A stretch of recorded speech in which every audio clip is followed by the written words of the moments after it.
Vanakkam, Namaste, and blessings to everyone. This is Dr. Bhairavi Balasubramanian, PhD, the Sky Priestess. Okay, so it's been a while since my live video, whether it's for you, whether it's for the Tier 23 membership program, because truthfully, my back has been out for about a week now. So for most of the day, I've just been forced to kind of lie down, lie down, lie down till it's gotten better. But I've gotten healing around it and so on and so forth. And also the opportunity to, I guess, personalize the movement control restriction that's been imposed in Malaysia. It's quite literally a movement control for me. It's probably the first day where I've been able to sit up without some kind of support, and basic things have been very, very difficult. So that's what I've been doing. So, apart from having an excruciating week, I've been trying to do some sessions in between. Those of you who've had sessions either realized I wasn't on camera or had pillows stuffed up behind my back. But, the work goes on, the work continues, and this is a time where we can't afford to let each other go. Do what you can, and I've cut down on most activities to facilitate my rest as best I can. But I did feel the need to reach out just because a lot of you have been emailing me, and I frankly don't have the energy to go through all of it. But I just figured, okay, this is probably a good time to just revisit, look at what's happening right now. The past week has been extraordinarily intense with Mars moving through the final degrees of Capricorn. Mars is now in Aquarius, where it is joining Saturn at 0 degrees Aquarius. And you would think that Aquarian energy would mean a great shift and a great break from everything. But whilst that's true, this energy has certainly provided a lot of insights into global events. Whilst that's true, Aquarian energy is still being overshadowed by what's going on in Capricorn. Right now, we also see Jupiter conjunct Pluto squared Eris.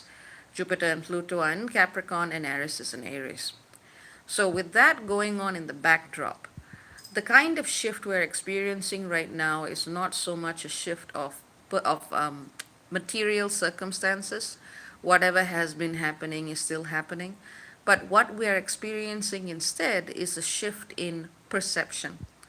What are the tools we can use? What are the techniques we can draw on? What are the ways we can think about our perspective of a situation that helps us understand it better? And sometimes transformation comes through understanding. Sometimes it comes through action. Sometimes it comes through both. And sometimes the boundaries between all of them blur a little bit.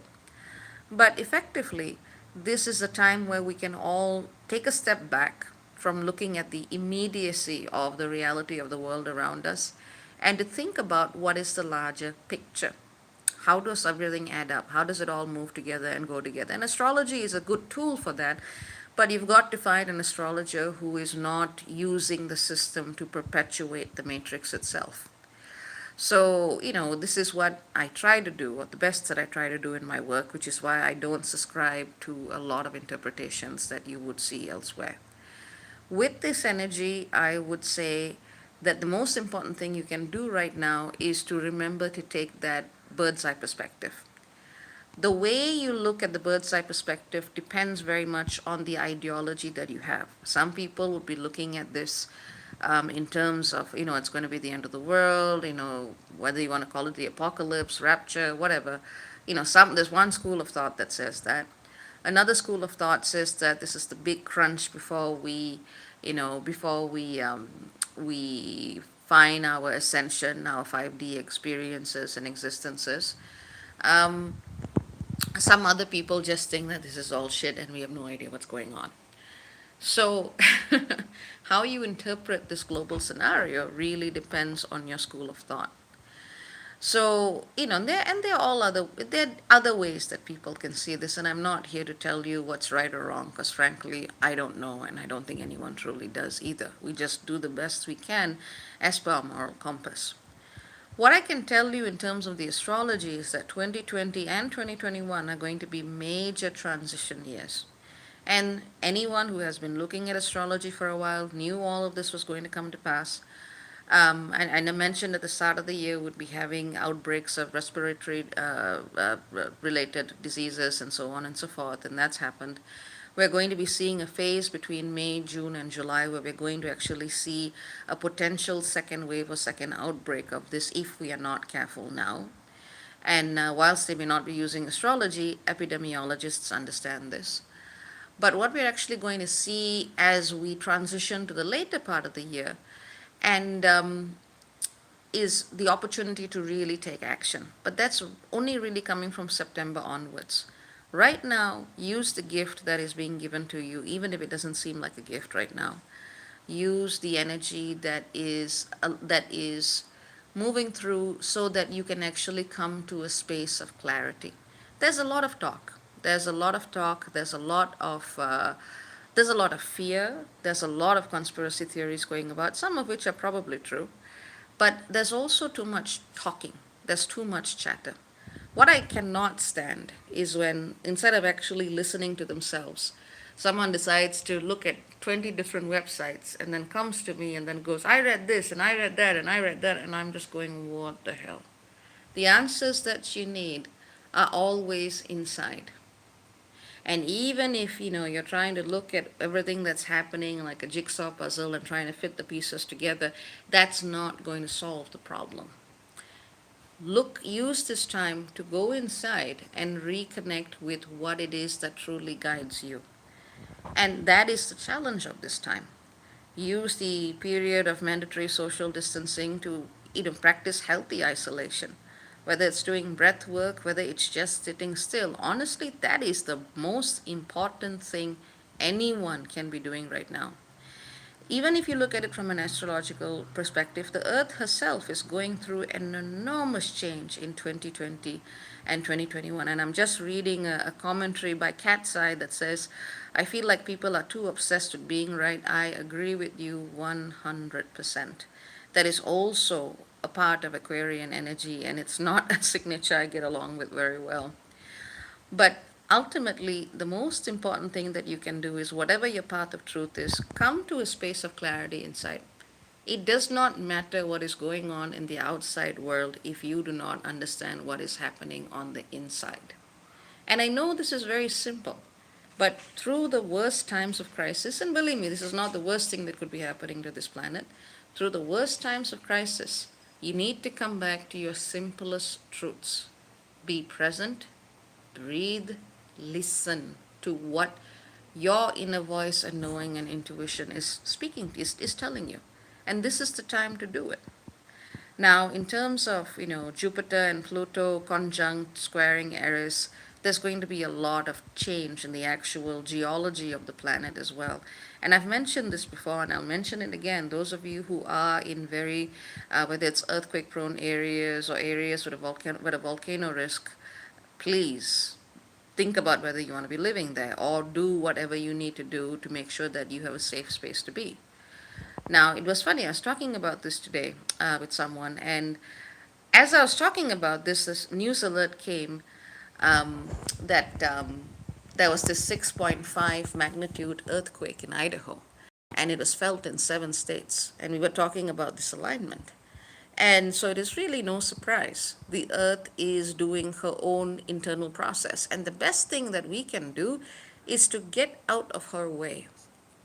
Now, I also take a lot of issue with people who project their ideologies on the planet. I'm protective of this planet, as I think everyone should be.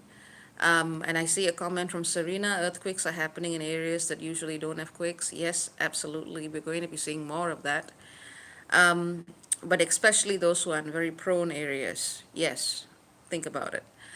One of the things that I usually get quite miffed about is when I see people projecting their intentions on the earth, that they have access to knowledge that says this is the way the earth's energy work, this is the way you need to program the earth, this is the energy that you have to do, or this is the way you have to change, terraform this planet, and it disrespects the earth. I mean, if you think about it in terms of existential time, the earth has a lot more experience in ascension, and it has a lot more experience in witnessing change, and it has a lot more experience in just being. So rather than us trying to put programs, let us just sit with the earth and honor what is being experienced. And if there is a prayer, let that prayer be that the experience of change that is happening be as gentle as possible and that the innocent are unharmed. That's probably the only prayer that I would say one needs to give. So, as we are experiencing these monumental changes, remember the basics. Reflect, breathe, think about, not even think about, just feel. Feel what is happening around you, allow that information to come through you, and cut out the chatter. It doesn't help anybody. It doesn't help the processing up here, it doesn't help the people around you. It's the kind of energy that it's the kind of energy that really is just creating more and more noise when what people actually need is the space to savor the silence. That's the best thing you can be doing right now. Sit with the earth, respect what she is going to, recognize her sentience. And that is something that I believe all of us can do to lift the vibration, even if just a little bit. If we are too caught in our minds, in our perceptions of how our lives are changing, if we are too caught in the reaction, if we are too caught in our subjective knee jerk reactions to everything, we are really going to miss the bigger picture. And this too is a part of Aquarius's energy. So, this is what I would have to say is probably the most important lessons for now. Someone is asking about being pregnant and giving birth at the end of May or June. And I will answer this question just because there's a baby involved. Just bear in mind that all of us are going to be experiencing a very powerful solstice in June, where we're going to be having the new moon at 0 degrees Cancer in conjunct Saturn in Aquarius. So that's going to be a very powerful time for babies, for families, for questions of home, and questions of just how all of us connect to this larger planet. Remember, home is not just your house, home is everything, it is the biosphere itself. This has actually been a very painful time for me. I mean, not just because my back is injured, but also because we can't go out anywhere. The quarantine is very strictly enforced here, even though they are claiming it's not a quarantine. And there's this little cat, and we have cats, but there's this little cat that's very, very sweet, and no one is giving it food, and it keeps wanting to come into the house. So, we can't do that because, as you know, our cats already have certain health conditions, and we can't bring in a stray because that might literally endanger them. And one just ran by this way. So what we did was we made a little makeshift box, put it on the porch, just giving it a little bit of food because it's crying, and it really just wants to come in for some kindness, and that's a very, very hard thing to hear and see. There's another cat though. It comes and by the window and just wants to look at the girls, which is yeah, we got our eyes on that one, but he's not begging or anything. But think about all the life on earth that's equally being affected by this, and and the people that we are not reading about or seeing or talking about. Think about the animals, think about the plants, think about the forests, think about the biosphere, and think about the fish in the oceans, the coral reef. Think about all aspects of life: the insects, the flora, the fauna, the fungi, the bacterium, everything is having this shared experience. And if we spend all of our time talking about how human politics, human society, human this, human that is changing, we would have missed the boat yet again. Take a step back. Remember your place in the great scheme of things and listen to the planet. That's probably the best advice I can give anyone right now. So, yeah, send some love to the planet and let her go through her thing. Do the best you can. Maybe, if you have strays in your area, maybe put out some extra food. If there's people that you can help, yes, by all means, help them. But also practice social distancing and use that time to go within, keeping it simple. So take care. Very many blessings, and I hope this will serve as a quick reminder as to what all of us can actually do in this profound period of change and transition. Take care, and ciao ciao for now. Bye bye.